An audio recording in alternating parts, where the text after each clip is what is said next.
Hi guys and welcome.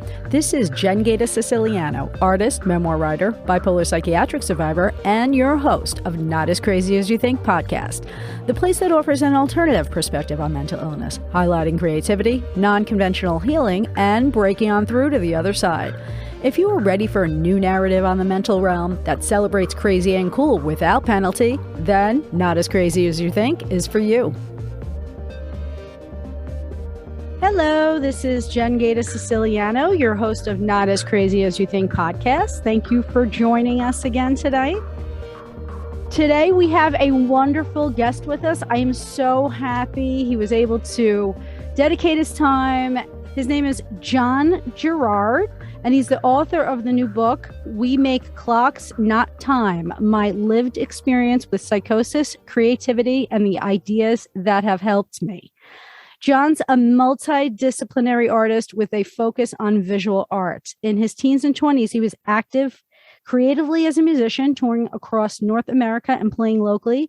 He also did graphic design work for bands and small businesses. He went on to train under Canadian Mental Health Association as a peer support worker. Since then, he's been developing his art practice with mental health advocacy work. He has also worked with Branch Out Neurological Foundation, making images based on interactions with neuroscientists and taking part in their charity events for now 3 years. In 2019, he had his first international show in Chicago as a part of the Some People Everybody exhibition. It was a multidisciplinary project examining the ethics, people, processes, and systems that constitute the maintenance of and barriers to health for human beings. John, you're doing amazing work out there. Thank you so much for joining us. So happy you're on the show. Yeah, you bet. Thank you so much for having me. Yeah, looking forward to the conversation. Well, one of the main things I really appreciate, and this is like truly, I don't know if you are aware of it, but I'm very aware of it. And it's that so few people give respect to the state of psychosis. And in your sharing your story, you are really eliminating so much shame that is associated with it. So I just want to thank you for that. You're very honest and open with your experience, and I think a lot of people can benefit from it. One of the things that you describe it as is there's a part of me that wants to be involved in something larger than my life as I've known it, as a stepping stone to some greater truth. That's the kind of awareness that comes with psychosis sometimes. And so can you explain and expand on that a little? What is that? What has that meant for you? Yeah. Like we all, I think we all have these experiences of what Jung would call meaningful coincidences, where you feel like what's going on in your psyche is relating to the physical world in a meaningful way. Yeah. So I feel like, there's just something about connecting, and I think when we try to talk about it, that's when the paradoxes start coming up, because a lot of these experiences, I think, defy explanation in rational ways. I think these experiences are, for me, when I'm not well,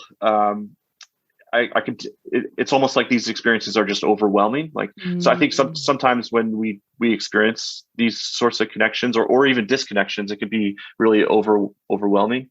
I like to, I like to define psychosis as, you're sure about something. Like there's just this intense sureness about something that just isn't, it's a disconnect. It's a disconnect from reality, whereas like spiritual stuff, I kind of see more as an extreme connection to reality. But then again, if it's the same thing going on in our brain, what does that say? If some sort of dysfunction has like an ultimate function, I'm interested. I don't think I have the answers yet, but I'm getting better at asking the questions think. Yeah, absolutely. Your questions are right on target because these are the same questions that I've had my whole life in regard to my own psychosis. And it is a very weird concept to discuss because most people, well, first of all, we don't have a language system for explaining these things. Mm-hmm. And secondly, the mental health industrial complex or whatever, they don't really honor the state as being anything other than defective or abnormal, or there's so many things though that are within that state that I think if people with lived experiences discussed the inside workings of what psychosis is, there are going to be so many more people who can then put their own language behind their experiences, and then maybe doctors and the industry itself can learn from us. Because we certainly have our own narrative about what's going on. And that's what I really realized with your book, because it's so personal. It's so personal. And I've tried to many times write about my own experiences, and I've had to so many times go through it and rewrite it. But when a person is able to really get it out there and put it into their own concrete words and make it make sense for them, that's when all of a sudden it makes sense for the next person reading it. So once again, I mean, I think you did a good job with that, and I appreciate it. Thank you very much. Yeah. You know, you talk a lot about how creativity is like one of the main ways that we can learn more about ourselves inside and out. And it's so good for our mental health. And you call it the wonderful bridge between our immediate and potential circumstances, which I think is really cool too. And then the art process you describe as helps you to connect to something bigger once again than the conscious self. And then that decreases the isolation that we feel. So for anybody out there who's struggling maybe with mental health issues or just wants to get in touch with something deeper, how does creativity in the art process come into that?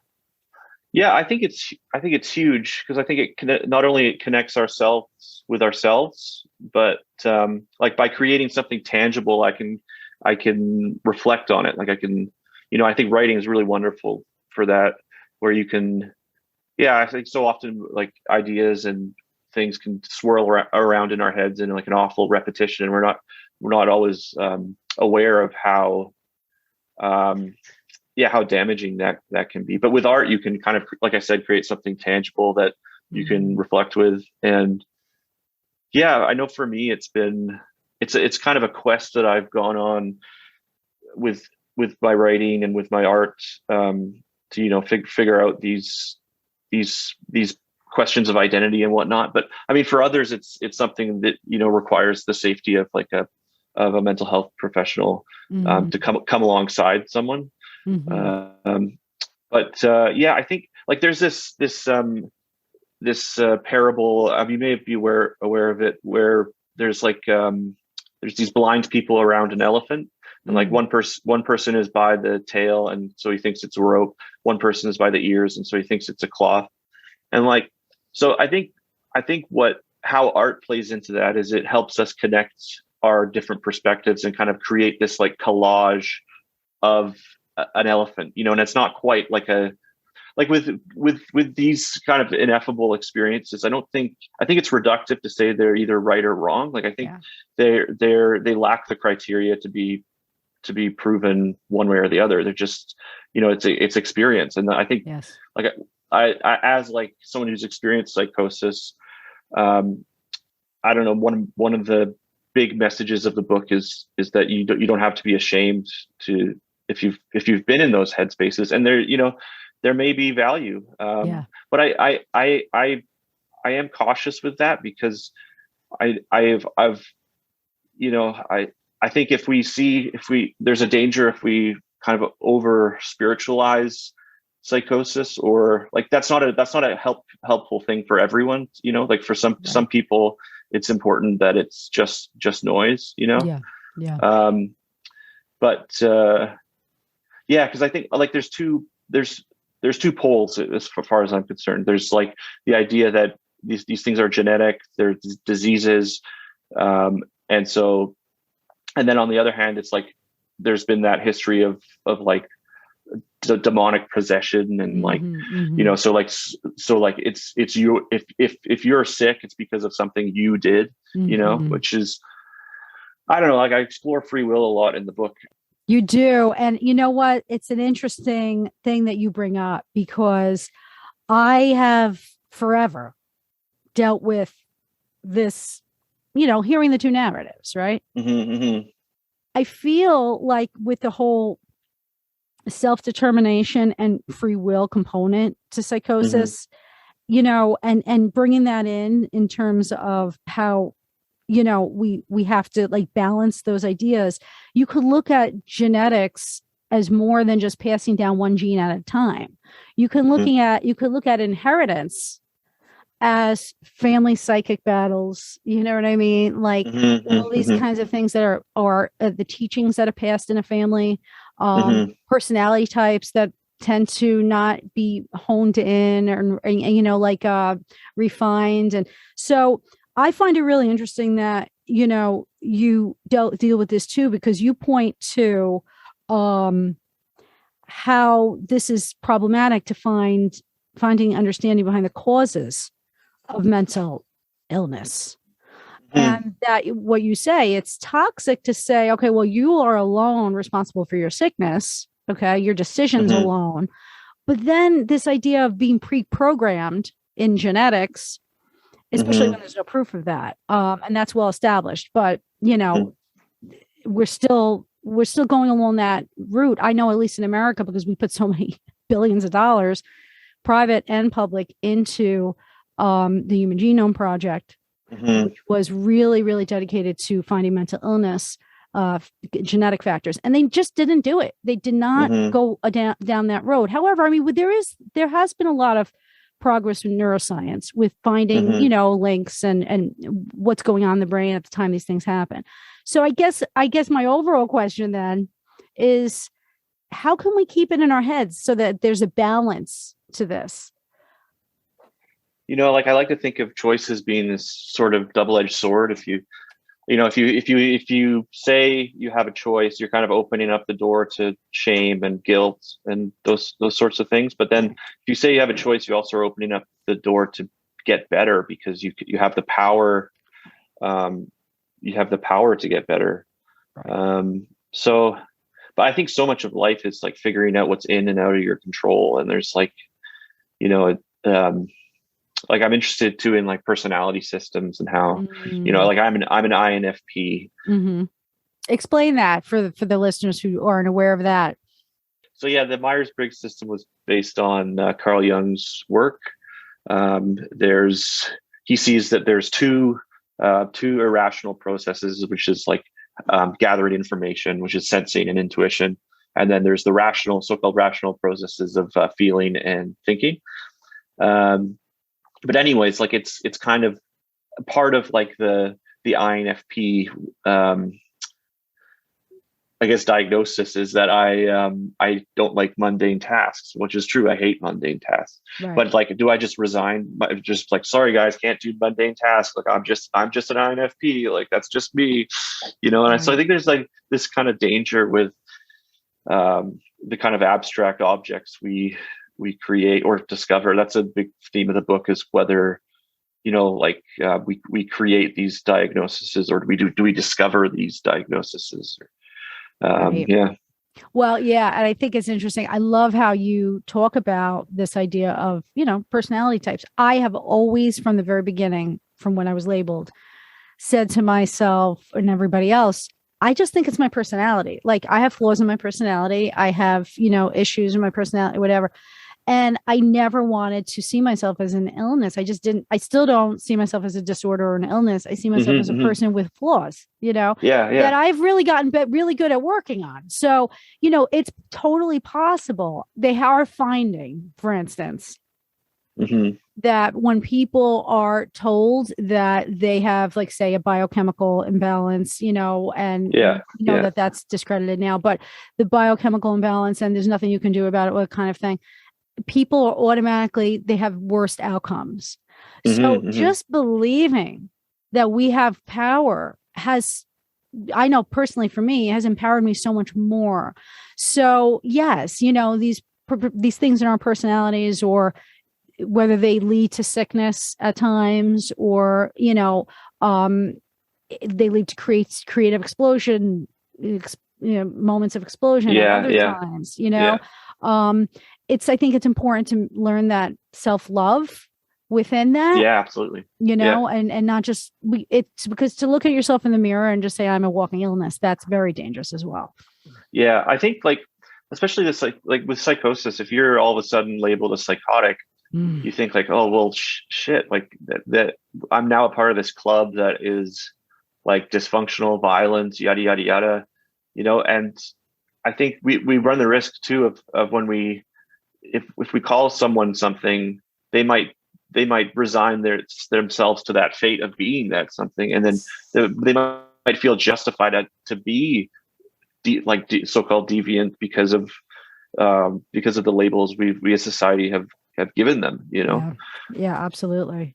Yeah. You talk about labels, and you say that for some, diagnosis can be a death sentence. And I will tell you, that's how it was for me. I'm really happy that you just put that in writing, because it was like, oh yeah, that's how I felt, but then you ask, do we change the label, make it more nuanced, or do we not need one?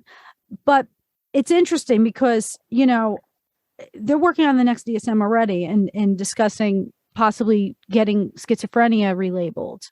Oh, interesting. So I didn't know that. Cool. Yeah. So they, are finding that there's so much resistance to getting that label that people would just rather run away from the diagnosis. So, the history of the DSM has it's far reaching, and it's I don't know if you ever read any of the books, regarding their histories, and it's just crazy. So we are aware that they try to fix things for societal and political reasons and whatnot, but what's your ultimate opinion on that? I mean, do you think that just rewriting labels is the answer, or should we process this whole diagnosing in a different way?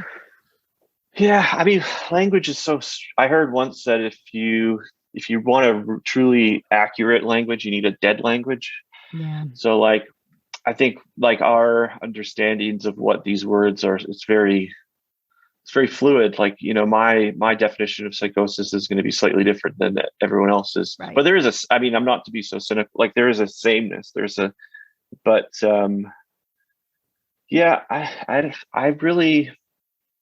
I struggle with knowing the answer to this question, because I think just because something isn't normal doesn't mean it's pathological. Right.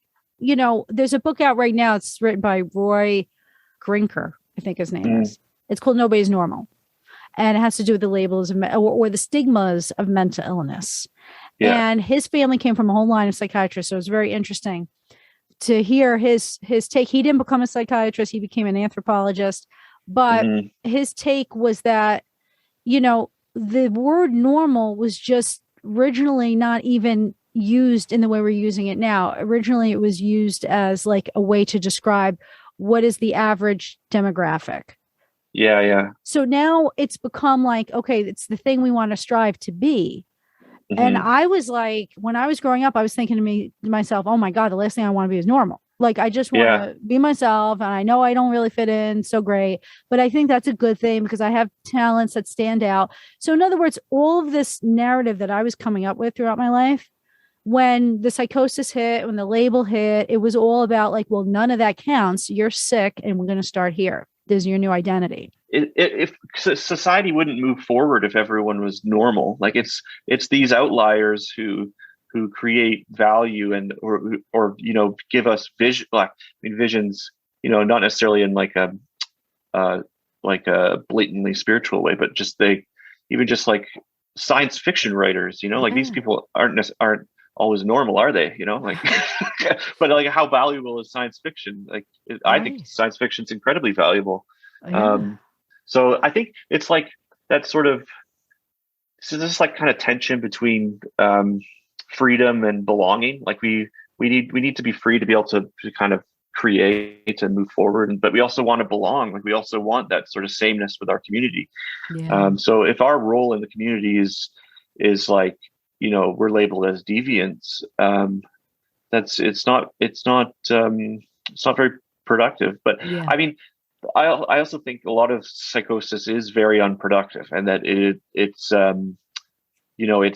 it's something to be, it's kind of it's motivated me to change based on how awful it was to experience. Like it was, Right.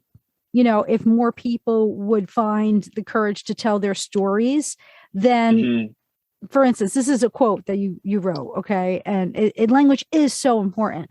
And you say, when psychotic as a word connotes wrongness and abnormality, do we refine what we mean when we say that word, or do we need a new word altogether, as I was saying? Now, the thing is, amongst people who want to talk about this, there's so much stigma because of that word, right? Yeah. How do we dignify those experiences? Now, you've been involved with peer advocacy. Being involved with that and knowing that this language falls short in helping and empowering others get through these tough times. And yet at the same time, the doctors need some kind of language to utilize, right? When they use these terms, it's helpful. So like, I don't know, like, what's your take on that, having seen it a little closer than most of us? Yeah, I think it's tricky because you have like a secular institution, and you almost need some, like, if psychosis, or whatever we're pointing to when we say psychosis, if there's like a spiritual component, then like as a secular society, how do we? Because you almost need like a monolithic, or you don't need you don't necessarily need a monolithic, but it's like what? Okay, so the cure is in religion. Okay, well, which religion do we give to people? It just becomes kind of a colonial, like, I don't know. It's problematic. It is problematic, and I think it's brilliant that you and your artwork too involves a lot of mathematical ideas. Because I do believe, and I bring that up in my book too, eventually when that comes out at some point, that if we just like kind of just reduced everything to universalism math, like, why not? Like, that's it's something that's there, whether we want to acknowledge it or not, and it has influence and weight, and it holds things together, whether we want to acknowledge it or not, and whether we want to interact with it or not. But it is a relative constant. So like, if we looked at things like that, and we can say that, okay, well, there's this like this I guess playing field that we can engage in or not.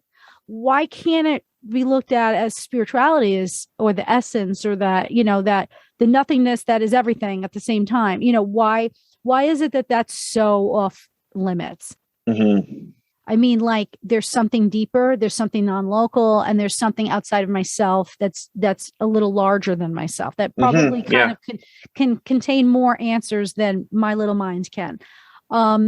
When I connect to that, and if I'm able to get there safely and then come home safely, like, if we would just acknowledge that this could be a real thing, then we would probably open up such a larger group of people that could help people who are suffering, because they might turn to alternative means rather than just the traditional secular biological support systems that are in place for people with mental illness. I mean, it's tough because you bring up the non-God concept in your book, and this is a very tricky subject for many people to go into. Yeah, it is. And it's controversial for sure. Yeah, totally. I think, like, one way to define a delusion is to say that it's a belief that the community you subscribe to wouldn't agree with. So it's like, like, I think it comes down to reconnecting folks with their community when they're psychotic, like, and if your community is like shaman based, and that's what you like. We kind of when the communities we belong to, we kind of give them some defining power. Like I say, like I let's say I subscribe to the Myers-Briggs definition. So it's like I'm saying, okay, whatever they say that's what I am, And so I think it just becomes hard with like healthcare and like secular organizations, because like I said, which personality system do you use? Which and I guess the DSM is like seen as but it's so obviously just a work in progress, like it's very heuristic, like like homosexuality was pathological, like all sorts of other, I don't think these headspaces we experiences are right or wrong. I don't think they're real, and they happened because they happened. Right. And so that's real. That's real. And so it could be, okay, you call it an illusion, but like an illusion isn't something that it doesn't exist. An illusion is just something that is not as it seems to be. Right. So these experiences, I think, are incredibly worthwhile, because it shows yeah, and as soon as I say that, the other part of me is like, John, but they've been pretty awful. You're so funny, because you do that in your writing too. I do. I know. I switch back and forth because I can't quite figure it out. Yeah. I love the uncertainty, because like if we started there, we'd already be like 10 steps ahead.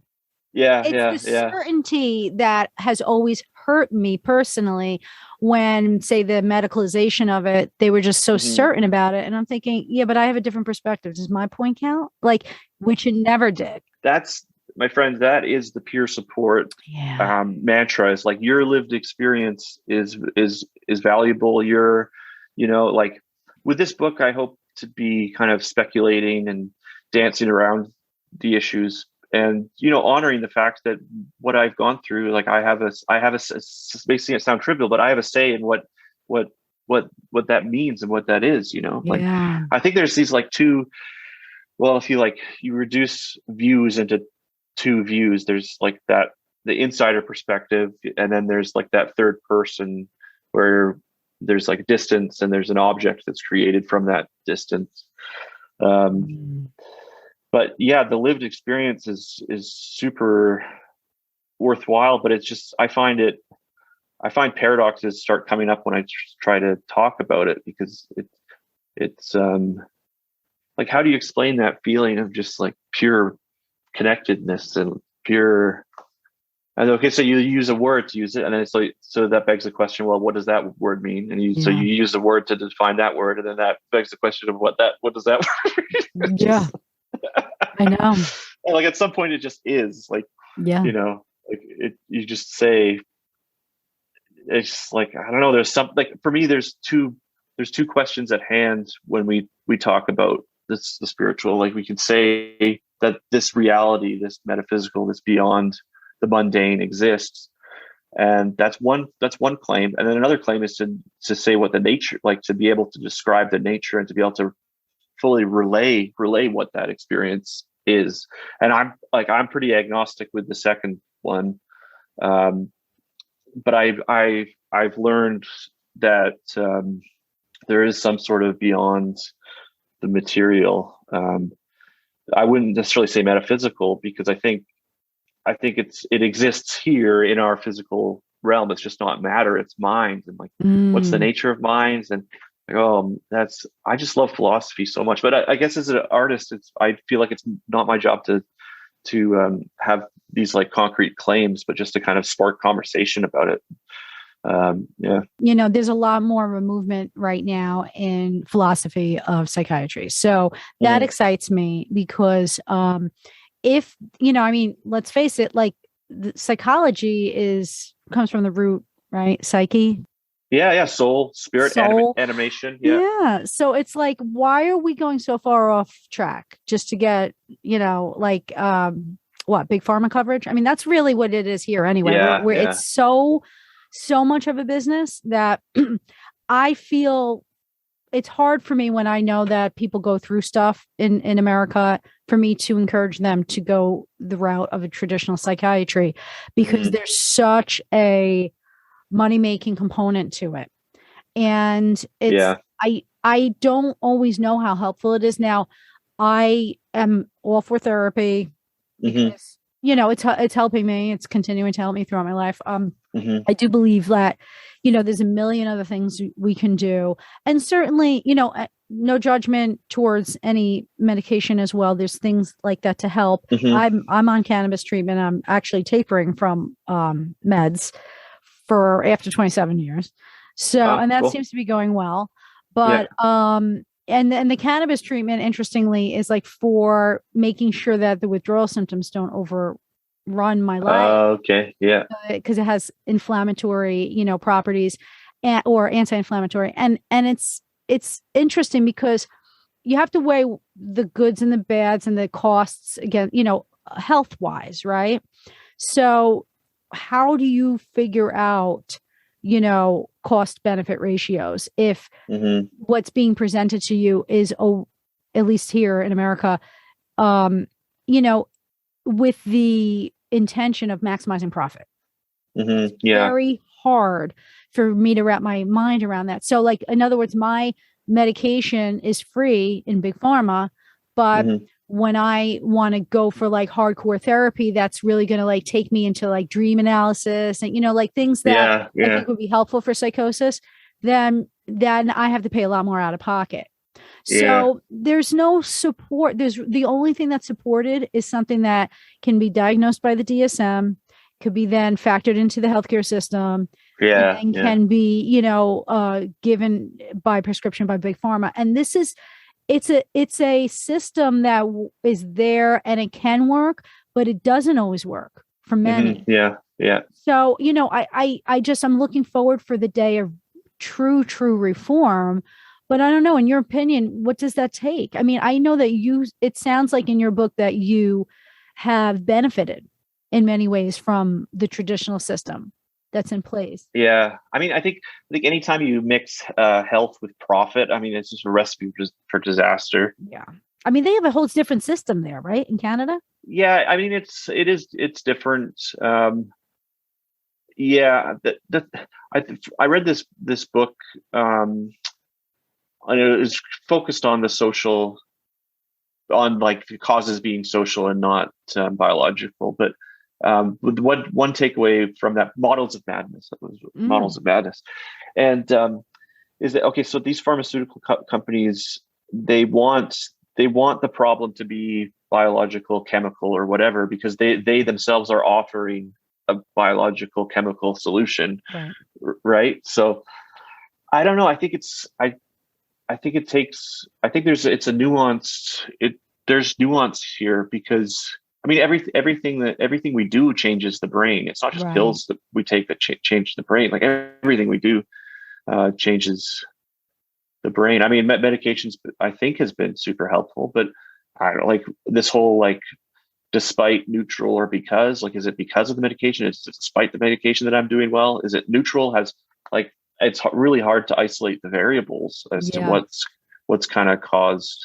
But I would say, I think it's safe for me to say that I would be way worse off if it wasn't for antipsychotics. Like they've been very helpful to me. Right. But I mean, the cannabis, that's a controversial thing with psychosis, is it not? Like, yeah, well, they say that's like the one thing that, I don't know, is it legal in Canada yet? Yeah, it is. Yeah. Okay. Yeah. So one thing that is here, is very interesting. I don't know if you have the same labeling system, probably not, but it's on the inside of the container for medical marijuana. It says that's like the one type of person that can't have it. And they say, and it's really, but it's only like based on a couple of studies. And meanwhile, so many studies now that are being done. See, we're still federally illegal here. Yeah. New York is now legal. And there's many states, half the states are, but nobody wants to invest. Again, this is all about money. So nobody wants to invest in that kind of treatment because it's still federally legal, and they could come in and just take away the whole research project. So, if they wanted to. So like, it's because there's, what they're finding though, is that what do you call it? The safety profile is ridiculously, it's so harmless. I mean, Yeah. even in terms of what it does to the lungs, if you smoke it. So it's like people are like, oh my God, why are you smoking? But it's not the same as cigarette smoking. No. So the thing is, like, choices are so important. Yeah. And, a lot of people I know, they say things like, well, if you have like, these are your symptoms, if you have A, B, C, D, don't hesitate to get treatment, run to your treatment. But a lot of people don't want the choices that are given to them. And unfortunately, they run from treatment in general because there's no choices being offered. Yeah, it's true. Yeah, I think with cannabis, I'm all about harm reduction. Like, Right. take something off the street, you get rid of all that, God knows what it's laced with or whatever. Yeah, you can't get it off the street. No, so I think everyone's different. Everyone's on their path to figure out what works for them and their chemistry, right? I mean, not everybody. I know a lot of people say it's not for them, and I'm like, totally understand. Meanwhile, if I have one like little glass of wine, I like pass out. So like, some people can just have a glass of wine and that takes down their anxiety levels. So it's really, I do believe like finding, if you do need an aid, whether it be any kind of a medication or whether it be cannabis or any kind of, aid that is drug related, to help you through it. I just feel like the more choices that are destigmatized, the better. Yeah, I agree. It can be kind of frustrating how arbitrary the line between like self-medication and medication is. Like, what's the different, and also like with cannabis, the chicken and the egg thing too, where it's like, are people who smoke cannabis, do they become psychotic, or are people who are psychotic drawn to use cannabis? Like, the three words I like, or the paradigm I like to use, is despite, neutral, or because. Like, is this because of this, or is it despite it, or is it just neutral? But isolating the variables, I find to be quite. But when I first got quite really sick, I had like a couple deaths I was dealing with. I was playing 3 shows, one of which out of town. I was a musician playing music back then, and I had 3 assignments due. The house was being sold, like just a whole shitstorm, But like, so I get into the hospital and they're like, well, he's on the cannabis. Like, I think he just needs to get off the cannabis. And so, like the doctor, my family hears that they don't have much exposure to mental health treatment. So they just think like, oh, well, and then of course the stigma with addiction, it's like, well, right. Just stop it. Why can't you just stop it? Like, right. But I think the shame aspect is so huge with mental health. Like, so like if we're not ashamed, we say we deserve to be taken care of. We say that we deserve to take care of ourselves. Yes. But like you have shame, and it's like, well, I'm shit. Yeah. So why would I take care of shit? Right. Yeah. Absolutely. Yeah. I mean, you said it all. It's all there. It's very tough because families, again, I experienced that too with looking down on the cannabis thing. And I'm just like, guys, my experience, I ended up in the hospital after a psychosis for the first time when I had a near-death experience coming home from India. So like that's really like, you know what I mean? And they didn't even discuss that until 10 years later in therapy. And I kept bringing it up and they were just like, no, I think it's these other things, And I'm like, it's great that you call yourself evidence-based, but you're only looking at the evidence that you want to look at. Like, you're not really taking a thorough, examination, at least personally in my experience. Yeah. I definitely want to like make sure that people just ask for what they need, if they're not getting it through, the course or the conversation or the interaction, go to someone else. It's not necessarily the person who is listening best. If they can't listen to something as basic as, wow, when this happened, I had about 50 terrible things going on at the same time. You should start there. Yeah. I think it'd be cool if like in treatment, they had like all these different like spiritual practitioners on hand. It's like, oh my gosh. It's like, so John, you're into non-dualism. Do I have the guy for you? And then you like, get directed to the room with the guy sitting on the floor, and it'd be great. It would be great. Awesome. Oh my God, you kidding? And honestly, I think that many people who are on the inside, and I've been on the inside 7 times, they are of this nature.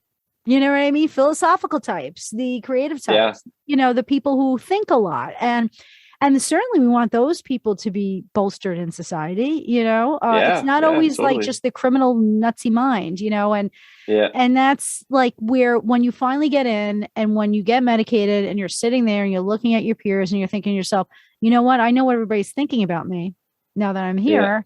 But now that I am here, I'm realizing we're very similar, and there's not so much wrong with us after all. It's just that getting back on track is the thing, that we have to try to do. And it can be a really hard journey. How can we continue to make meaning of bad states that we go through? Yeah, I think there's a few different ways to look at it. Like, you could see them as kind of means to an end. Something awful that is going to motivate you to make decisions to avoid that sort of awfulness. I think just letting them be and not be so, like, for me, it's been a certain amount of letting go I've had to do, where it's like, these things aren't right or wrong. They're unfalsifiable. I think a danger can come when we try to make it all about us. We have these experiences and we kind of, it's like, well, this means that I'm this creative genius. Like, it's me, this spirit is it. But whereas I think it's more so of a channeling that's being done, like you're channeling the light, the mystics,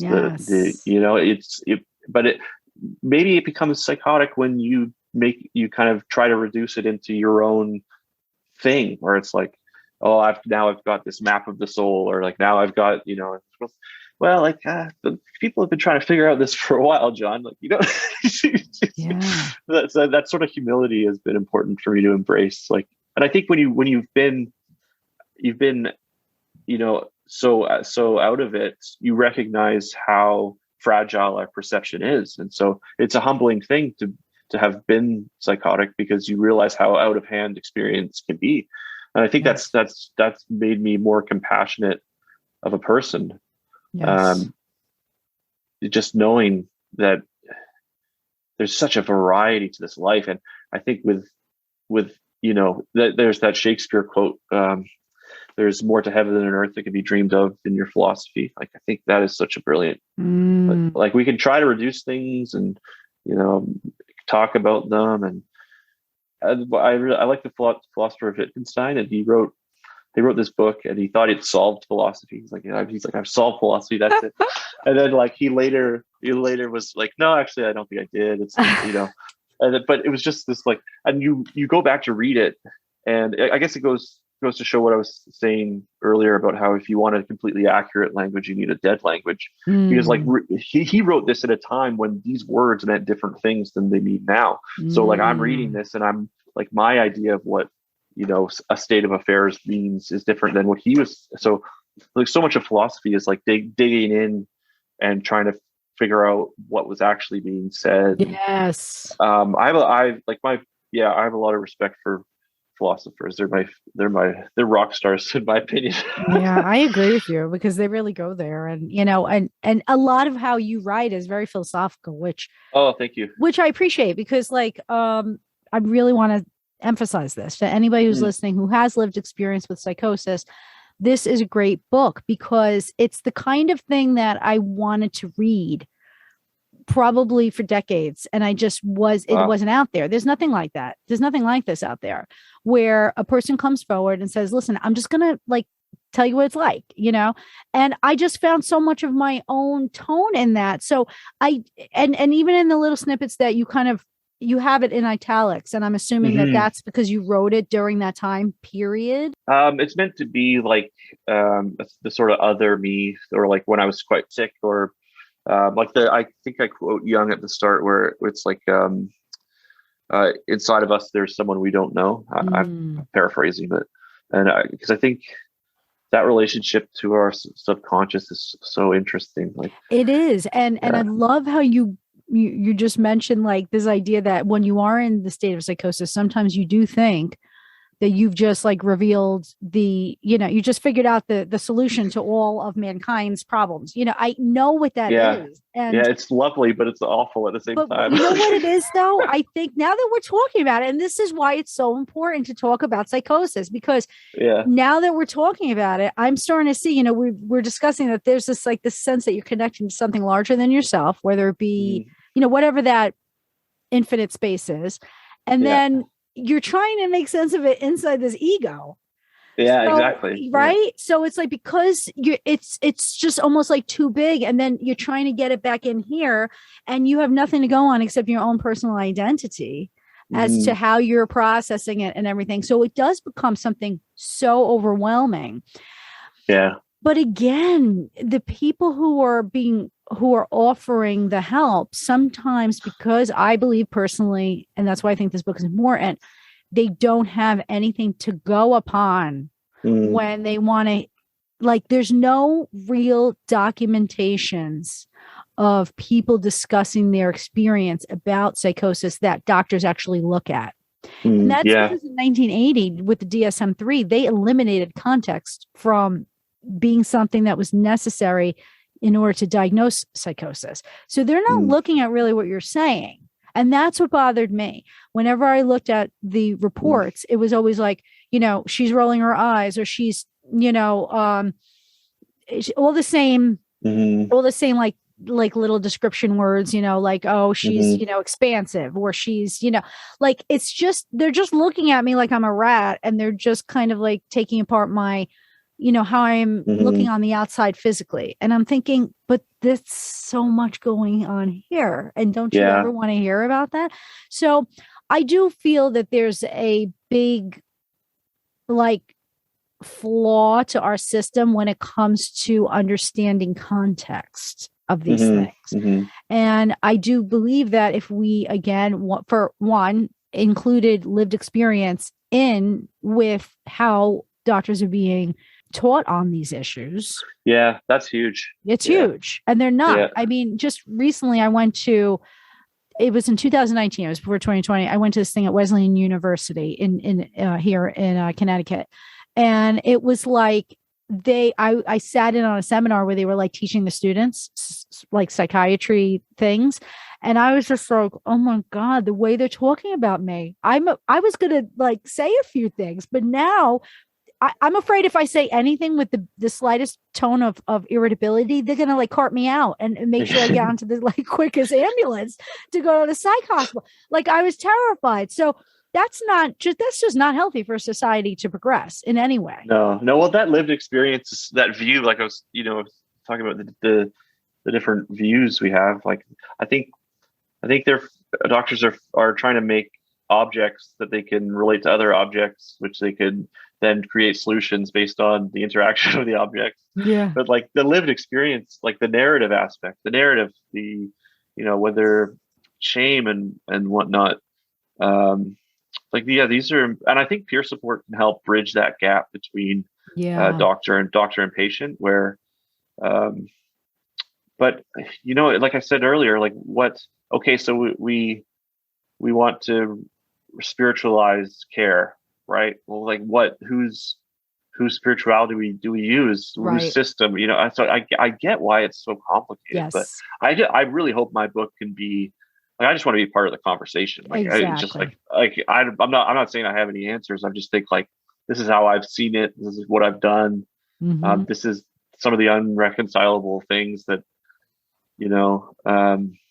but it's a privilege. You deserve to be part of the conversation because, I mean, just this conversation alone, I haven't really spoken to anybody about psychosis since the last time I've been on the inside. Okay. Yeah. And those were always such powerful conversations for me. They gave me support in life moving from that point forward. And wouldn't it be great to have people in a safe place, opening up and talking about this without shame? Yeah. Well, it's huge, I think. And I just feels like my lot in life, because I've had such a privilege in so many different ways to have the space and to explore these things, Yeah. And I think like so often people who deal with psychosis are also dealing with poverty. And if you're dealing with poverty at the same time, it just, the odds are stacked against you. Yes.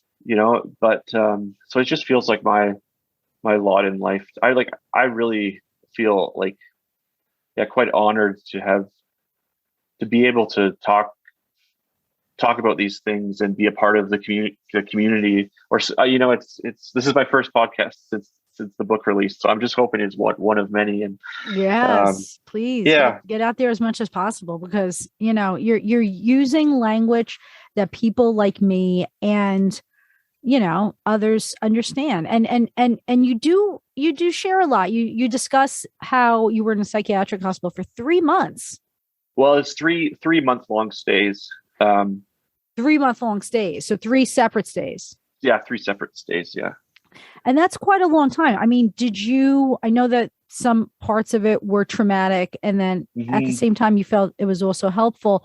What are some things that you feel, being on the inside, and I have my own opinions about this as well, how could it have been made to be a more positive experience? Ultimately, the lack of stimulation was really helpful, I think. Like just being, because I know for myself, when it comes to especially mania, I just want to ride the wave of it. It's like, this is awesome. And I just, but that's the wrong thing to do. Because you're going to go flying into the wall. Right. But so I think peer support, having peer support, better aesthetics, like the psych ward I was in, it's just like the paint was falling off the walls, and like just the horrible art. Like I'd like to get some of my art in psych ward. That would be good. I think peer support and just more room for people, so you don't have so many different people all in one room, And I think like everyone, I say this in the book, but everyone's disconnected from reality in some way, and so that's kind of a recipe for disaster when you have all these different disconnects being forced in the same space, But I'm still grateful because I think it also takes the burden off our loved ones when we're sick, And that, but ultimately I think we need to figure things out before it gets to that point where you are hospitalized. And if there was less shame, people wouldn't just keep putting it off. It's like, oh yeah, I guess I'm hearing something, but I don't want to be that guy. I don't want to be that crazy guy. So I'm not going to say anything about it. And then it just gets worse and worse. And it's like, and then you just, it's awful. Yeah. Well, you talk a lot about different things that, like, strategies that you could do, and in terms of, finding a good doctor. And this quote I loved from your book: "When an hour of this life seems too much to bear, I take it minute by minute. And when that is too much, I take it second by second, trying to keep in mind that the next second can be a better one." So what other types, and it's so true, right? I mean, it's so simple. Just slow down as much as you possibly can and just get through each second. What other types of strategies have you learned in your journey? Breathing techniques, like I like the triangle breathing, where you breathe in for 3 seconds, hold it for 3 seconds, and breathe out for 3 seconds. I think music has been a wonderful way of sort of absorbing my energy, where I feel like I can kind of, that's where I feel like where I connect to the spiritual the most is with music. But when I'm paranoid, checking in with people, like having people you trust. But that's trust is a tough commodity when you're psychotic, right? So because they're either with you or against you, right? When you're so sometimes it's the wrong person saying the right thing, or the right, right. Walking's good. I actually I wrote a song that I'm releasing in hopefully soon. Awesome. It's called Walk, and it's about just how being in the psych ward and walking was a really like just keeping moving. Yeah. And yeah, a medication too, like having a pill that just slows my mind down. And sleep, like if I'm not sleeping, oh goodness gracious, like I have to be sleeping. Yeah, sleeping's probably that's the biggest indicator that things are not well. But absolutely, I mean, that for me too is huge. I think that sleep is one of the biggest. That's one of the things that cannabis is used for, is sleep. Yeah, excellent. Yeah. So I mean, that to me is like the main thing. If I can make sure I get that sleep, then it's like it just eliminates all possible problems that might occur. Yeah. Well, it's healing. Like, and I think it's I lucid dream. And so like I'll kind of control the dream a bit. But my partner was telling me how Salvador Dali, he talked about how like lucid dreaming is really dangerous because you're trying to control something that should just be let free. So like when you dream, you should just be kind of like submissive to the dream experience. But dreams are fascinating. Yeah, dreams are great because I'm going to mention something else that you say. You asked this in your book. Do dreams tell me universal things about myself and the world, or are they that mysterious part of me showing things that are most relevant to me? Yeah. And it can be both, right? Right. Yeah, totally. When I learned how to do more journeying, like shamanic journeying, which is basically just putting a drum on in the background and going into your state, you know what I mean? But learning how to get yourself out. And if I get into the habit of doing this in a controlled way, I never get to the point where I'm like all of a sudden urgently needing to go there at all costs and, throwing myself into that space. After COVID, I started realizing, well, the urgency that I have in psychosis, it doesn't translate. Like that was urgent. You know what I mean? Like things can slow down and they can wait. But when you're in that state of psychosis, it's like everything now or else the world's falling apart. Yeah, totally. It's you're stuck with the immediate.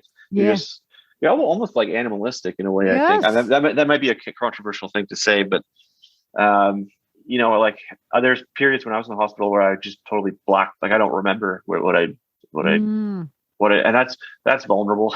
Sure.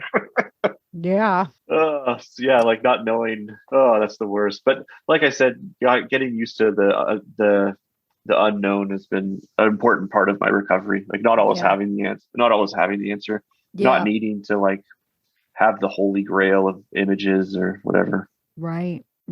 And a lot of what you do in your artwork too, I want to point out how great it is because it's really conceptual.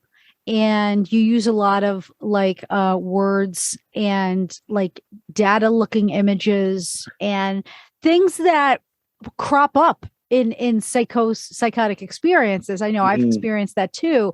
So in you recording all that, there's just such a wealth of, you committed to that way to communicate what was inside. I mean, was a lot of that inspired by states of psychosis? Yeah, I think like early in the process, I was writing in a way that were just like no boundaries and like, I was that. Yeah, this is tough for me because I think like I don't want to romanticize. Like I don't want like the tortured artist romanticized with these pieces, but it's like this is just me trying to figure things out. And it may seem kind of chaotic and like disparate, but it's just me trying to figure things out. Well, it comes, I think, back to it's not necessarily romanticizing because it comes back to with the bad of psychosis comes the good also, and you were able to translate that and to capture that.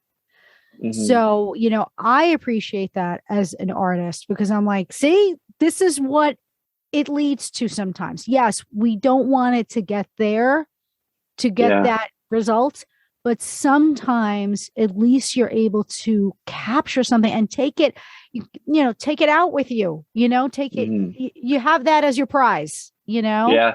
I mean, if it doesn't have to be, it's also a zone, where you don't have to make sense. It's a zone where you can you not worry about having like the glossy highlight reel postings, I don't know. Like, but if any of my writing is relevant to like I'll just fall off my chair over and over again for the rest of my life. Really, because I just like, because it's like we're taught that like if you're psychotic, you're no longer a voice that is valuable, right? Exactly. So I have this complex, like, of course we all do. Are you kidding me? This is what we live with. This is what I'm saying. Like, is it really helping us, the system? I mean, yes, the system, there's so many things in the system that I highly criticize that have helped me throughout my life. There's no doubt. Yeah. You know what I mean? Like, what would I have done in situation A, B, and C? But this idea of, I guess, the fixation, and again, this just goes to capitalism, really. Yeah. This fixation with like, okay, you're not good enough until you're useful. Well, you can't be useful until you have a job. Well, you can't have, exactly. And you mentioned that in your book. I thought it was funny. We're like, oh, well, should I feel bad about not having a full-time job? And I'm thinking, oh my God, like that's the story of my life. Like I was, right. Yeah. The full-time job is just not for me. And I did it. I did it miserably. I did it well, and I did it miserably. So I'm thinking like, why? And now since I've been working part-time for the last 12 years, I've come into my own, and I am meeting many more people that are doing it my way, and they were never labeled, but they didn't see themselves as being less than functional or less than useful. We got thrown into, I guess we were hit in our face with what society's values are, Western society, Well, yeah, I would say like, if society's telling you that you're sick, you should first ask, is there something sick with society? Right. Like, is it like, it's, well, I can't remember the quote exactly, but it's like, it's no measure of. It's Jiddu Krishnamurti. Oh, okay. Being well adjusted to a sick society is not a measure of good health, or something like that, right? That's right. Yeah. That's good. It's so perfect. Yeah, it is. I'm interested in that sort of, I guess, dialectic between, like the individual defining the group and the group defining the individual. Yeah. Because if a group is just like this emergent abstract object, how can it have any active effect?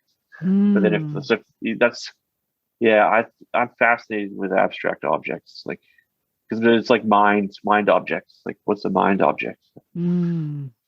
Yeah, that's a whole kettle of fish there. That's a whole other area. Well, listen, John, I want to thank you for the bottom of my heart, because I really feel that what you have to say is valuable for so many people. And it's just honest and real and raw. And I find it to be, because a lot of the things, I'm not going to say that I agreed with every single thing for me, but I'm agreeing as we're speaking. I'm saying, this is him, this is me, this is her. Like, we all have our lived experience. And isn't that the story? That's the story I want most to be out there, so that totally. Naturally, if somebody's, was kicked in the mouth by their psychiatrist, how can anyone say, well, psychiatry is perfect choice for you? Exactly. But at the same time, I know people who are finding good people to help them, because they do exist. And I guess the key is to just eliminate the shame. Yeah, totally. With regards to mental illness. I mean, whatever you want to call it. I tend to call it like mental states of distress. I feel like the stigma is there because it has the language has become so medicalized that we are speaking to each other like we're each other's doctors. And that's not helpful, when you're speaking to your peers. So the peer advocacy is really a great alternative. And I don't see it as much here in the States. And I know that they have a movement in Massachusetts. I actually interviewed Vesper Moore, who's really big in the movement there. And I just, it's going to take a while to get more backing, I guess. I'd like to eventually do more frontline work, but because I feel like I'm in a better place in my recovery now that I'd be better able to deal with it. But I also have enough going on, just like promoting the book and doing this social media stuff. So, well, you're giving to your peers in this way. So that's awesome to hear. Thank you. I'm so happy that you're out there and you're paving the way for me. Oh man, that's rad. Listen, John, thank you so much for sharing your words of wisdom and your insight and your honesty. I find it to be refreshing, and I hope that it gets into the hands of so many people in the field of mental health, and with people who also are consumers of the industry. Mm-hmm. So thank you so much for being on the show. Yeah, thank you so much. Had a great time. How can people find you? JohnFGerarrd.com is where you can kind of investigate the different things I've been doing and am doing. And then I believe there will be an Amazon link to purchase the book. Yeah, we'll put that in the description of the podcast. Cool. And also, how can people connect you on social media? Oh yeah, I'm on Instagram, pretty active on Instagram, and my handle is John_F_Gerarrd, which is GERRARD. Yeah, he has pretty fun little things that pull you in every day and put you on the path to philosophical thinking. Yeah, right on. That's great. All right, thanks, John. Okay, take care. Thanks for listening to Not As Crazy As You Think, and don't forget to subscribe to my YouTube channel. And remember, mental health is attainable for anyone, especially those labeled with mental illness. Until next time, peace out.